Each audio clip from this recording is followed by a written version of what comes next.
함께 보실 하나님의 말씀은 신약성경 요한일서 5장입니다. 제가 가지고 있는 성경 393면에 있는 요한일서 5장 1절에서 4절입니다.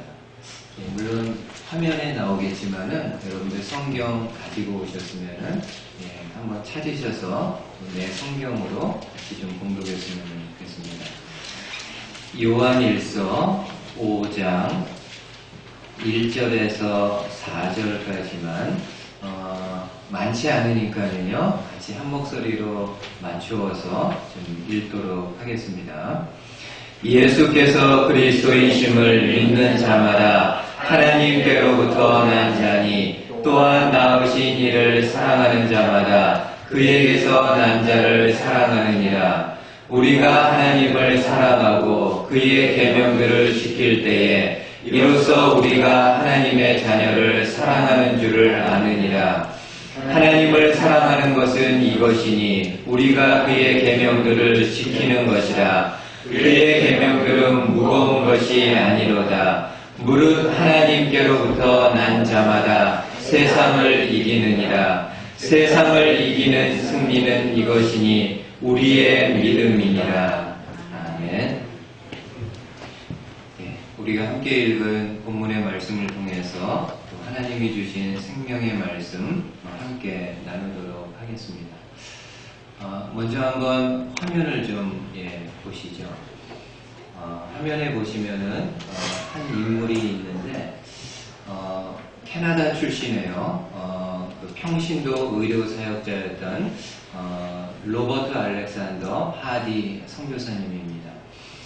하디 선교사는 캐나다의 토론토 대학에서 의학을 공부했던 수재로 알려져 있습니다. 우리나라 그 기독교 역사학자들은 이 하디를 가리켜서 한국 교회 부흥의 아버지라고 평가를 하고 있습니다. 왜 그런 평가를 내리는가 하면은 하디 선교사가 우리나라에 와서 의료 사역을 하면서 그리스도의 복음을 전하게 됩니다. 근데 그가 강원도 북부 지역을 담당해서 선교를 하게 될 때 그의 고민이 참 깊어지게 됩니다. 왜냐하면은 3년의 기간이 흘러가는데도 불구하고 눈에 보이는 아무런 결과가 없기 때문입니다.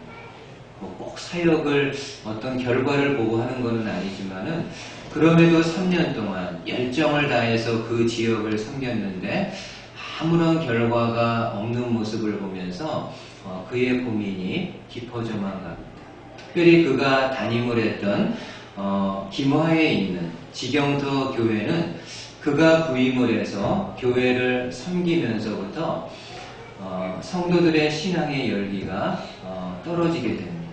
그리고 열기만 떨어진 것이 아니라 실제적으로 교인들의 숫자가 많이 감소를 하게 됩니다. 하디 선교사 입장에서 이게 얼마나 고민되는 일입니다. 그래서 왜 이럴까를 여러 가지로 이렇게 생각하던 중에 본인이 이런 결론에 이르게 됩니다. 교인들에게 문제가 있다. 조선의 기독교인들은 아직까지도 그 수준이 굉장히 낮은 가운데 있기 때문에 고차원의 기독교를 받아들이고 이 고차원의 기독교와는 아직은 어울리지 않는 것으로 그렇게 생각을 합니다. 그러면서 본인의 선교사직까지도 그만둘 그런 생각을 하게 됩니다. 이렇게 힘든 나날을 하디 선교사가 보내고 있던 중에 어느 날 하디 선교사가 기도하는 중에 그의 내면으로부터 하나님의 하나의 음성을 듣게 됩니다. 아주 심플합니다. 하디야, 내가 하나님을 사랑하는가? 내가 하나님을 사랑하고 있는가? 사랑한다고 대답했겠죠. 또 그리고 사랑하니까는 본인이 의사로서 충분히 성공하고 많은 부를 누릴 수 있는데도 불구하고 캐나다에서 다 그거 내려놓고 알지도 못하는 오진 나라에 와서 이렇게 사역을 했다라는 것은 그만큼 본인이 하나님 사랑하는 마음이 있었기 때문으로 생각할 것입니다. 그 다음에 하나님이 하디에게 말합니다.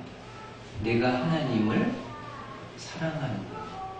그렇다면 어찌하여 내가 사랑하는 이 조선인들을 무시하고 경멸하는가? 그때 여러분 하디 선교사가 그 음성을 통해서 본인의 영적인 민낯을 바라보게 됩니다.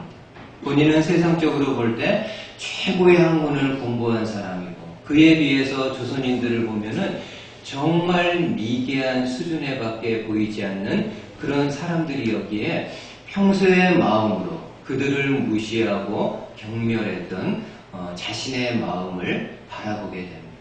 그리고 그 말씀 앞에서 하나님 앞에서 눈물로 회개합니다. 본인의 회개로만 그치지 않고 다시금 교회에 와서 그 모여있는 성도들에게 본인이 그동안 교만했고 여러분들에게 큰 죄를 지었음을 눈물로 회개하게 됩니다. 그리고 교인들 또한 그동안 도도했던 이 하디 선교사가 눈물로 회개하는 모습을 바라보면서 같이 통회하면서 눈물로 회개하는 그런 역사가 일어났다고 합니다. 이 회개운동의 역사가요, 1907년에 평양에서 있었던 대부흥의 역사의 시발점이었다라고 기독교 역사가들이 평가하고 있습니다. 그러니까 하디 선교사는 하나님을 사랑하느냐는 이 근본적인 질문 앞에서 본인의 영적인 모습, 본인의 영적인 포장하지 않은 민낯을 바라보면서 다시금 마음을 돌이켰던 그런 귀한 선교사님이십니다. 여러분, 오늘 우리가 읽은 그 요한일서는 요한계시록을 기록한 사도 요한이 쓴 성경입니다. 기독교 전승에 의하면은 바울은 에베소 교회를 세운 다음에 그 에베소 교회를 디모데에게 맡깁니다. 그리고 디모데가 떠난 후에는 사도 요한이 예수님의 어머니 마리아를 모시고 이 교회에 와서 에베소 교회의 지도자가 되었다라는 그런 전승이 남아 있습니다. 나중에 요한이 쓴 요한 1, 2, 3, 4가 있는데 이 편지들은요, 에베소 교회를 비롯한 그 주변에 있는 교회들에게 주신 하나님의 말씀을 기록한 성경들입니다. 여러분, 그 당시 에베소 교회를 비롯한 여러 교회들이 참 어려운 상황에 있었습니다. 어떤 어려움인가 하면은 이단들로 인해서 많은 어려움들을 겪고 있었습니다. 특별히 거짓 교사들이 와서 잘못된 가르침을 전하는 것으로 인해서 성도들의 마음속에 주님을 향한 사랑이 점점 식어지고 또 성도들 간에도 서로 간에 사랑하는 마음이 점점 식어지게 됩니다. 여러분, 이런 상황은요, 예나 지금이나 마찬가지입니다. 만약 주님의 몸된 교회 안에 이단의 가르침이 들어오게 되면은 그 가르침에 대해서 찬성하는 사람이 생깁니다. 크든 적든 간에 그 가르침을 받아들이는 사람이 있고 그 가르침에 대해서 반대하는 사람들이 생겨나게 됩니다. 교회가 이렇게 사람들의 마음이 둘로 나누어지게 되면은 다시금 이렇게 하나가 되는 거는요, 이게 쉽지가 않습니다. 이게 종교적인 문제고 신앙적인 문제이기 때문에 그 이전에 그렇게 하나님의 사랑을 이야기하고 하나님의 은혜를 이야기했던 성도들이라 할지라도 어떤 문제, 어떤 일로 인해서 교인들의 마음이 나누어지게 되면은 그들이 서로 반목하고 다투는 일들이 일어나게 됩니다. 이 당시 1세기 초대교회 교회들이 이러한 어려움들을 겪게 됩니다. 이단들의 가르침들로 인해서 성도들의 마음이 나누어지고 서로 반목하고 정죄하고 다투는 가운데 기존에 가지고 있었던 하나님의 사랑이 점점 이렇게 식어져 갑니다. 그러니까 사도 요한이 이러한 상황을 바라보면서 다시금 성도들에게 사랑과 믿음을 촉구하는 말씀을 기록하고 있는데 그게 바로 요한 1서의 전체 내용입니다. 오늘 한번 본문의 말씀을 통해서 주님이 사도 요한을 통해서 주시는 사랑과 믿음의 메시지가 어떤 것인가를 같이 한번 좀 나누도록 하겠습니다. 먼저 여러분 1절 말씀 한번 보십시오. 1절에 예수께서 그리스도이심을 믿는 자마다 하나님께로부터 난 자니 또한 낳으신 이를 사랑하는 자마다 그에게서 난 자를 사랑합니다. 여러분 이 말씀은 예수님을 믿는 모든 성도들은 영적인 면에 있어서 하나님을 아버지로 둔 한 가족임을 말씀하고 있습니다. 그래서 여러분 상반절에 보면은 나누어서 한번 보십시오. 상반절에 예수께서 그리스도이심을 믿는 자마다 하나님께로부터 난 자. 저와 여러분들이 예수님을 믿고 하나님의 자녀가 될 수 있었던 것은 전적으로요, 하나님이 우리에게, 나에게 믿음을 주셨기 때문입니다. 그러기에 예수님을 믿는 모든 성도들은 하나님을 아버지로 둔 그 하나님 안에서 한 가족임을 말씀합니다. 그리고 중간에요, 또한 낳으신 이를 사랑하는 자. 여러분 가정의 자녀들은 기본적으로 자신을 낳아준 부모님을 사랑합니다. 그렇죠? 뭐 다른 이유가 없고요. 뭐 돈을 벌어다 주기 때문에 옷을 그런 차원이 아니라 자신을 이 땅에 태어나게 해주신 그 부모님을 사랑합니다. 마찬가지로 성도들은 자신에게 예수 그리스도를 믿을 수 있는 믿음을 주신 하나님 아버지를 사랑하는 것, 마땅한 일임을 말씀을 합니다. 그리고 하반절에 그에게서 난 자를 사랑하는 것. 성도들은 뿐만 아니라 나를 낳아주신, 가정의 자녀들이 나를 낳아주신 부모님만 사랑하는 것이 아니라 같은 부모님에게서 나온 그 자녀들을 사랑하는 것처럼 성도들 또한 나에게 믿음을 주신 하나님을 사랑할 뿐만이 아니라 같은 믿음을 가진 그 성도들을 서로가 서로를 사랑하는 것은 마땅한 일임을 말씀을 합니다.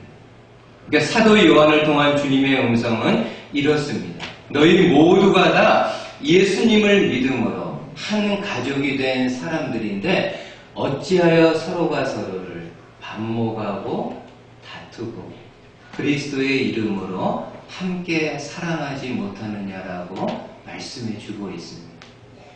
그러면서 주님은 요한을 통해 성도들이 다시금 서로 간의 사랑을 회복할 수 있는 말씀을 주시는데요. 그 내용이 바로 2절입니다. 한번 여러분 2절 유심히 한번 보십시오. 우리가 하나님을 사랑하고 그의 계명들을 지킬 때에 이로써 우리가 하나님의 자녀를 사랑하는 줄을 아느니라. 제가 한 번 더 읽어드릴게요. 우리가 하나님을 사랑하고 그의 계명들을 지킬 때에 이로써 우리가 하나님의 자녀를 사랑하는 줄을 아느니라. 여러분 지금 사도 요한은 성도 간의 사랑을 회복하기 위해서는 우선적으로요, 하나님을 사랑하는 하나님을 더욱더 사랑할 것을 말씀합니다. 이게 언뜻 보면은 잘 이해가 되지 않습니다. 지금 성도 간의 사랑이 식어지고 있다고 한다면은 당연히 그 성도 간의 관계를 회복하기 위해서 많은 노력을 기울여야 될 것 같습니다. 그래서 그 성도 간의 관계를 회복해야만 다시금 사랑과 신뢰함을 가질 수 있고 다시금 서로가 이렇게 서로를 믿고 의지하는 마음을 가질 수 있을 것 같은데 지금 주님은 하나님을 더욱더 사랑하는 일에 초점을 맞출 것을 이야기합니다. 잘 이해가 되지 않는 말씀이지만은 곰곰이 생각해 보면요, 맞는 말씀입니다. 여러분, 저와 여러분들이 하나님을 사랑하게 되면은 당연히 그분의 말씀을 가볍게 여기지 않고 경외하게 됩니다. 그래서 그분의 말씀을 지키기 위해서 할 수 있는 한 최선의 노력을 다하고 온 몸과 마음을 기울여서 하나님의 말씀을 지키기 위해서 애를 씁니다. 그리고 그러는 과정에서 성도 간에 식어지는 사랑도 다시금 회복될 수 있음을 말씀해 주고 있습니다. 예를 들어서 이렇게 한번 생각해 보십시오. 한 성도가 이사야서 말씀을 읽던 중에 이런 말씀을 보게 됩니다. 하나님이 이스라엘 백성들에게 말씀하시는 내용입니다. 내가 너희들의 예배를 받지 못하겠다. 너희들은 많은 예물을 가지고 예배의 자리에 나오지만은 도리어 그 많은 예물들이 나에게는 짐이 된다라고 말씀합니다. 왜냐하면은 너희 손에 피가 가득함이기 때문이라.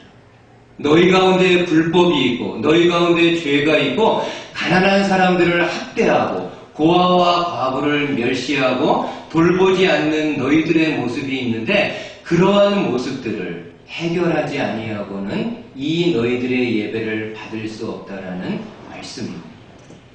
여러분, 이 성도가요, 이 말씀을 이렇게 대하게 되었을 때 어떤 마음을 갖게 될까요? 이 말씀을 읽은 성도는 하나님이 내 예배를 받으시는 예배가 될 수 있게 하기 위해서 분명히 자신의 주변의 삶을 돌아볼 것입니다.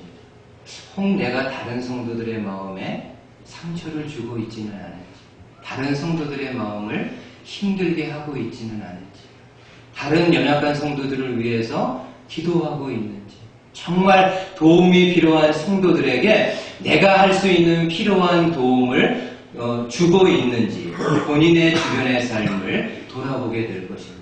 그러면서 이 말씀, 하나님이 받으시는 예배 생활이 되기 위해서 더욱더 마음을 기울여서 주변에 있는 성도들, 주변에 있는 사람들을 사랑으로 섬기고 보살피는 일에 최선의 노력을 다할 것입니다. 또 어떤 사람이요, 마태복음 5장의 말씀을 읽다가 이런 말씀의 내용을 보게 됩니다. 너희가 예물을 제단에 드리다가 혹시 어느 형제에게 원망 받을 일이 있으면은 그 예물 내려놓고 먼저 그 형제에게 가서 화목의 손을 내밀으라. 그래야 그때야 하나님이 너희 예물을 받으실 것이라는 말씀입니다. 여러분, 이 성도가 이 말씀을 읽었을 때 어떤 마음을 갖게 될까요? 그가 진정 하나님을 사랑하는 성도라고 한다면은 이 말씀을 지키기에 혹은 이 말씀에 순종하기 위해 할 수만 있으면 주변 사람들과의 관계를 아름답게 좋게 가지려고 노력할 것입니다. 그리고 만에 하나 혹시 어느 형제자매가 나와 이렇게 어떤 일로 인해서 어그러진 부분이 있다고 한다면은 최선을 다해서 그 관계를 회복시키려고 노력할 것입니다. 여러분, 이처럼 성도 간의 사랑이 회복될 수 있는 가장 근본적인 방법은요, 성도들 개개인이 하나님을 사랑하는, 하나님을 사랑하는 일에 더 관심을 갖고 하나님을 사랑할 수 있는 일이라면은 최선의 노력을 기울이면서 나아가게 될 때 그 하나님의 말씀에 순종하며 나아갈 수 있기에 성도 간의 어그러진 관계도 다시금 회복될 수 있음을 말씀을 합니다. 그래서 여러분들 한번 좀 생각해 보십시오. 내가 하나님을 사랑하고 있는가? 흔히 이렇게 이제 목회자가 성도들에게 하나님을 사랑하십니까? 물어보면은 교회를 오래 다니신 분들은요, 별반 생각 없이 그냥 이렇게 찌르면 나오는 것처럼 아멘이라고 말할 수 있습니다. 그리고 저도 솔직히 얼마든지 그렇게 해서 여러분들의 아멘을 유도해 낼 수도 있습니다. 근데 한번 진심으로 여러분들 생각해 보십시오. 누군가가 여러분들을 향해서 혹은 이 시간에 제가 나를 향해서 그리고 여러분들을 향해서 하나님을 진심으로 사랑하십니까? 라는 질문을 받게 되면은 과연 내 마음 중심이 어떤 대답을 할 수 있을지. 여러분, 하나님을 사랑하십니까? 여러분, 베드로 한번 잠깐 생각해 보십시오. 베드로가 예수님을 부인했죠. 심지어는 예수님을 모른다고 사람들에게 맹세까지 했고, 심지어 그 주님의 이름까지도 저주했던 사람입니다. 근데 나중에 부활하신 예수님이 갈릴리 바닷가에서 그 베드로를 만나게 됩니다. 이거 뭐 마치 원수는 외나무 다리에서 만나는 것처럼 그런 관계는 아니지만요. 예수님이 갈릴리 호숫가에서 다시금 그 베드로를 만나게 됩니다. 베드로에게 물어보신 질문이 뭔가요? 시몬의 아들 요한아, 내가 나를 사랑하느냐? 시몬의 아들 요한아, 내가 나를 사랑하느냐? 그때 베드로가요, 조건 반사적으로 이야기합니다. 내가 주님 사랑합니다. 그럼에도 주님은요, 한 번의 질문으로만 끝나지 않고 두 번, 세 번 같은 질문을 하시게 됩니다. 왜 예수님이 같은 질문을 세 번에 걸쳐서 하시게 될까요? 중심의 고백을 듣고 싶어서. 교회를 오래 다닌 사람이라고 한다면은 하나님을 사랑하십니까? 예수님을 사랑하십니까? 물어보게 되면은 별반 생각 없이 그냥 아멘이라고 이야기합니다. 근데 과연 그 아멘이 내 중심에서, 내 중심 깊은 곳에서 이렇게 우러난 고백인지. 베드로가 여러분 세 번째 똑같은 질문, 요한의 아들 시몬아, 내가 나를 사랑하느냐라는 질문을 받았을 때 베드로가 고민이 되었다라고 고백합니다. 예. 그 정말 중심으로 내가 정말 비록 예수님을 부인하고 예수님을 저주까지 했던 사람이지만은 그럼에도 정말 내 중심으로 예수님을 사랑하고 있는가 고민했다라고 이야기합니다. 내놓은 대답이 무엇인가요? 내가 주님을 사랑합니다. 예수님은 그 세 번째 대답을 정말 진실로 듣고 싶으셨던 거죠. 다시 한번 여러분들에게 그리고 저를 향해서도 좀 물어봅니다. 하나님을 사랑하고 있는지, 정말 내가 입술이 아닌 이 중심으로 하나님을 사랑하고 있는지, 이 시간 그리고 이번 주간 한번 진지하게 고민하면서 생각해 보실 수 있는, 그래서 결국에는 저와 여러분들이 많은 허물이 있고 많은 부족함이 있는 사람이지만은 그럼에도 하나님 당신을 사랑합니다 라고 함께 고백할 수 있는 그런 성도님들, 그런 공동체 될 수 있기를 주님의 말씀으로 축복을 드리겠습니다. 두 번째로 요한은 믿음에 대해서 이야기하는데, 성도가 세상을 이길 수 있는 힘은 바로 믿음임을 강조합니다. 다른 말로 해서 이단들의 가르침에 대해서 그 가르침에 현혹되지 않고 본인의 신앙을 지킬 수 있는 것은 바른 믿음을 갖는 것임을 말씀을 해줍니다. 그러면 여러분 또 한 번 좀 생각해 보십시오. 우리가 믿고 있는 믿음이 어떤 건가요? 제가 오늘 좀 이렇게 근본적인 질문을 드립니다. 우리가 믿고 있는 것이 어떤 건가요? 안 믿는 사람들이 여러분들을 향해서 당신이 믿고 있는 것이 무엇입니까? 라고 물어보면은 여러분들은 뭐라고 말씀하실 수 있으십니까? 내가 믿고 있는 믿음의 내용이 어떤 것입니까? 여러 가지로 우리가 이야기할 수 있을 것입니다. 그 중에 오늘 사도 요한은요, 우리가 읽지는 않았지만은 5절에서 이런 고백을 하게 됩니다. 한번 5절 화면을 통해 보십시오. 예수께서 하나님의 아들이심을 믿는 자가 아니면 세상을 이기는 자가 누구냐? 예수께서 하나님의 아들이심을 믿는 것. 예수님이 하나님의 아들이심을 믿는 것. 이것이 바로 저와 여러분들의 믿는 내용의 가장 중요한 근간을 이루는 것입니다. 예수님은 그냥 2000년 전에 이스라엘 땅에 태어나서 한 선지자, 한 성인으로 믿는 것이 아니라 예수님은 하나님의 아들이심을 믿는 것이 저와 여러분들의 믿음의 가장 중요한 핵심입니다. 예수님은 그리스도시고 하나님의 아들이시고 그러기에 내 영혼의 구세주임을 믿는 것, 이것이 바로 저와 여러분들의 가장 중요한 믿음의 핵심입니다. 여러분, 저는 개인적으로요, 이렇게 이단들에 대해서 이렇게 연구해 본 적은 없습니다.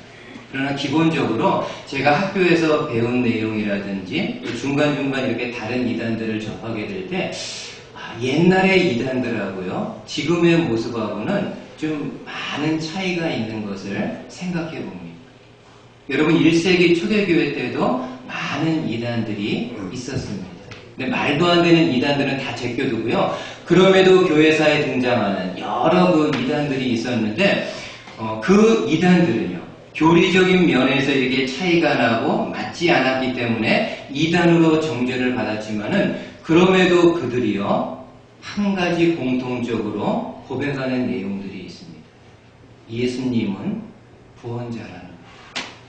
교리적으로는 다른 정통교단과 맞지 않는 부분이 있다 할지라도 그들의 마음 가운데 함께 고백하는 내용은 예수 그리스도는 유일한 구원자라는 그런 믿음의 고백은 함께 있었습니다. 근데 오늘날에는 어떻습니까? 특별히 이렇게 현대에 접어들면서요, 포스트 모더니즘 지나면서 사회가 다원화됐습니다. 사회만 다원화된 것이 아니라 그 안에 살고 있는 사람들의 사상이나 생각도 다원화됐습니다. 그러다 보니까는 그러한 역사의 흐름의 영향들이 신앙에도 영향을 끼쳐가지고 사람들이 신앙적으로요, 구원을 얻을 수 있는 길은 한 곳에만 있다라고 생각하지 않습니다. 다방면으로 있을 수 있다. 이 땅에 많은 고등 종교들이 있는데 그러한 종교를 통해서 몸과 마음을 잘 수련하고 닦으면은 그 길을 통해서도 구원을 얻을 수 있음을 이야기합니다.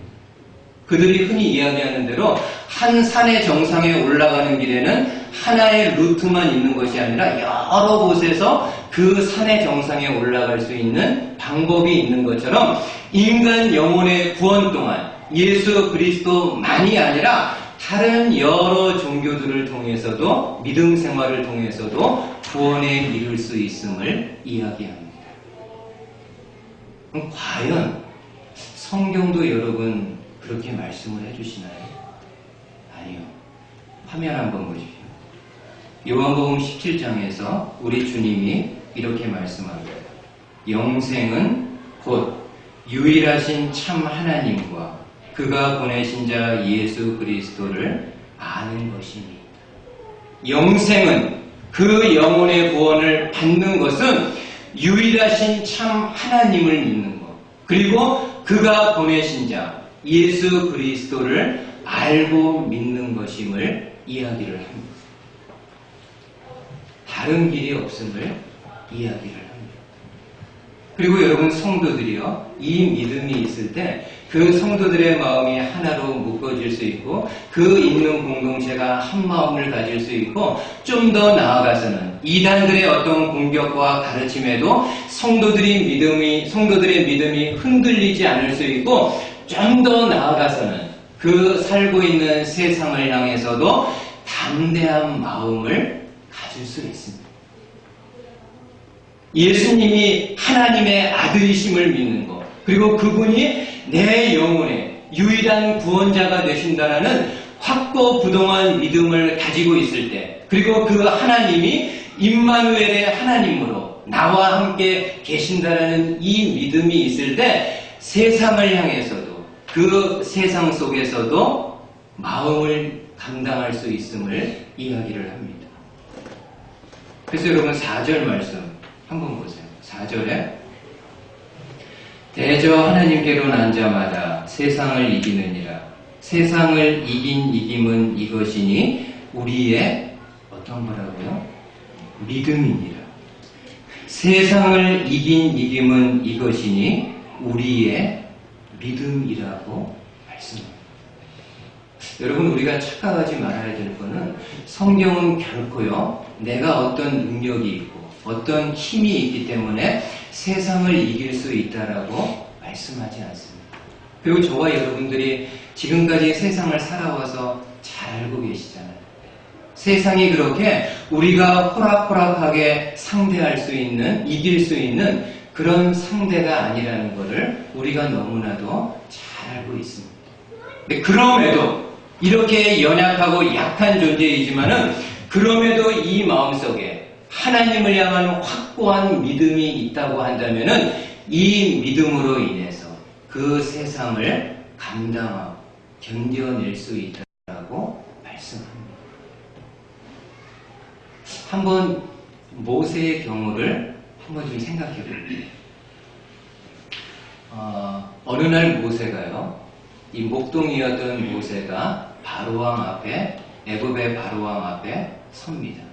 그리고 말하죠. 하나님의 말씀을 전하는데 히브리 민족을 이 애굽 땅에서 보내줄 것을 요청합니다.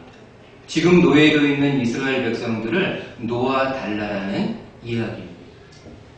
여러분, 이 당시 노아의 이 말은요, 대단히 위험한 발언입니다. 우리가 그냥 성경을 그냥 이렇게 읽어서 그렇지 조금만 감정을 이입하고 그 당시 상황을 조금만 고려해서 읽는다고 하면은 이 당시 모세가 한 말이 얼마나 위험천만한 일인가를 알 수 있습니다. 여러분, 그 당시 애굽의 바로왕은 본인을요 인간으로 생각하지 않고 신의 아들로 생각하는 사람입니다. 그리고 주변에 있는 신하들과 모든 백성들 또한 애굽의 바로왕은 인간이 아니라 하나님이 아들을 보내서 신의 통치를 하고 있는 걸로 받아들이고 있는 상황입니다. 어느 신하도 어느 사람도 바로왕 앞에서 어떠한 주장이나 요청할 수 없습니다. 신이 나라를 다스리는데 무슨 가타부타 할 말이 있겠습니까? 어느 누구도 바로왕 앞에서 이야기할 수 없습니다. 근데 지금 모세가 어떻습니까? 그만한 자격, 그만한 위치에 있는 사람인가요? 그렇지 않죠.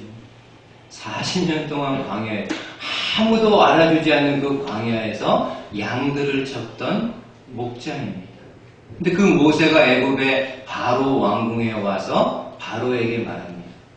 이 히브리 민족을 놓아달라. 이건 여러분, 솔직히요, 그 자리에서 그냥 죽을 수밖에 없는 상황입니다. 근데 저는 성경을 읽으면서 이런 의문이 들더, 처음에 이런 의문이 들더. 왜 바로가 모세를 죽이지 않았지? 다른 경우 아니더라도 이런 경우 당연히 바로가 신하를 명하든지 본인이 칼을 가지고 모세의 목을 칠 수도 있는 상황인데 왜 바로가 모세를 죽이지 않았지?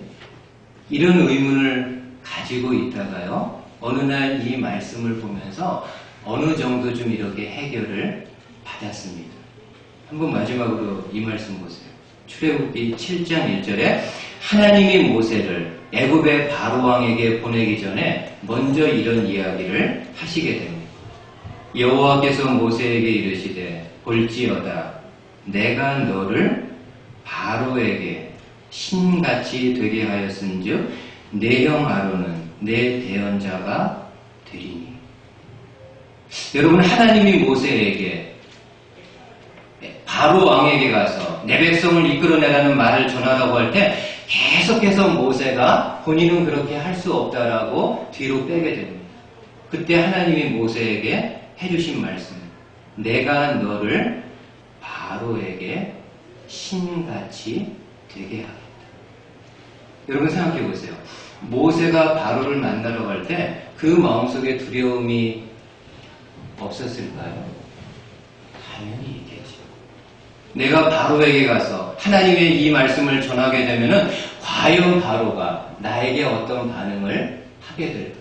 그도 40년 전에 애굽에서 40년 동안 왕자의 신분으로 왕궁에서 살았던 사람이기 때문에 이렇게 이야기하면 그 당시 상황이 어떻게 전개되리라고는 너무나도 잘 알고 있었던 모세입니다. 당연히 그 마음속에 두려움이 있죠. 근데 여러분, 모세만 두려움이 있었던 것이 아니라 그 모세를 바라보는 바로의 마음에도 모세를 향한 두려움이 있습니다. 이거는 참 설명하기 힘든 부분입니다. 왜 바로가 한낱 목동인 이 모세에게 두려운 마음을 가질까? 아무 힘도 없고 아무 능력, 아무 군대도 없는 이 사람에게 왜 바로가 두려운 마음을 갖게 될까? 그것은 바로요, 하나님이 바로의 마음 가운데 두려운 마음을 주셔서 바로가 이 마음을 가지고 모세를 함부로 대하지 못하게 됩니다. 여러분, 사단은요, 분명히 우리에게 두려운 존재입니다. 저와 여러분들이 아무리 능력이 많고 아무리 탁월한 사람이라 할지라도 영적인 존재인 사단은 우리에게 너무나도 두려운 존재입니다. 흥미로운 거는요, 사단도 저와 여러분들을 두려워할 수 있습니다. 언제요? 우리 안에 하나님을 향한 확고부동한 믿음이 있을 때 사단도 우리를 두려워합니다. 여러분, 세상도요, 세상은 우리에게 분명히 두려운 대상입니다. 아무리 우리가 능력이 있고 좋은 달란트를 가지고 있다 할지라도 우리가 살고 있는 이 세상은 분명히 저와 여러분들에게는 살아가기에 두려운 대상입니다. 흥미로운 것은 이 세상도 저와 여러분들을 향해서 두려운 마음을 가질 수 있습니다. 언제요? 이 마음 속에 하나님을 향한 확고부동한 믿음이 있을 때 세상도 성도를 감당할 수 없다라고 이야기합니다. 마치 에스더가 느부갓네살 왕 앞에 나아갈 때, 아수에로 왕 앞에 나아갈 때 죽으면 죽으리이다.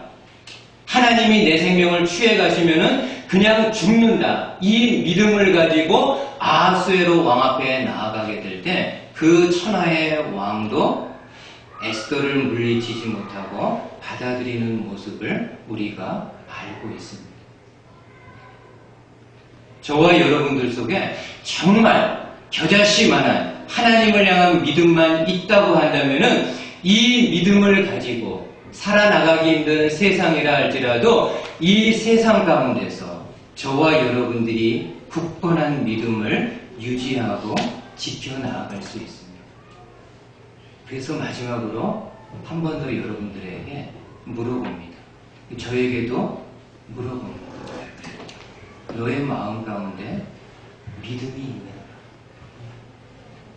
교회를 오래 다닌 분들은요, 믿음이 있습니까? 라고 물어보면은 자동적으로 아멘 그렇게 이야기합니다. 근데 정말 내 마음 중심에 믿음이 있는가? 그 믿음이 있다고 한다면은 이렇게 세상 살면서 벌벌 떨면서 살아가야 되는가? 조그만 일이 생겨도 조금 일이 안 돼도 막 두려움이 엄습하고 벌벌 떠는 거. 과연 내 안에 정말 공중의 새도 먹이시고 들의 백합과도 하나님께서 다 입히신다라는 이런 정말 겨자씨만한 믿음이 있다고 한다면은 이렇게 세상이 나를 이렇게 흔들 때마다 내가 이렇게 두렵고 떨리는 마음을 가지고 사는가? 정말 내 마음에, 내 중심에 하나님을 향한 믿음이 있는가? 하나님을 사랑하는 마음이 있는가? 이 두 가지를요, 오늘 예배 시간, 그리고 이번 한 주간 동안에 아주 진지하게 하나님 앞에 여쭤보고, 나를 향해서도 물어보고, 또 그 하나님 앞에 내 믿음의 고백을 함께 올려드릴 수 있는 저와 여러분들 되실 수 있기를 주님의 말씀으로 축복을 드리겠습니다. 아멘.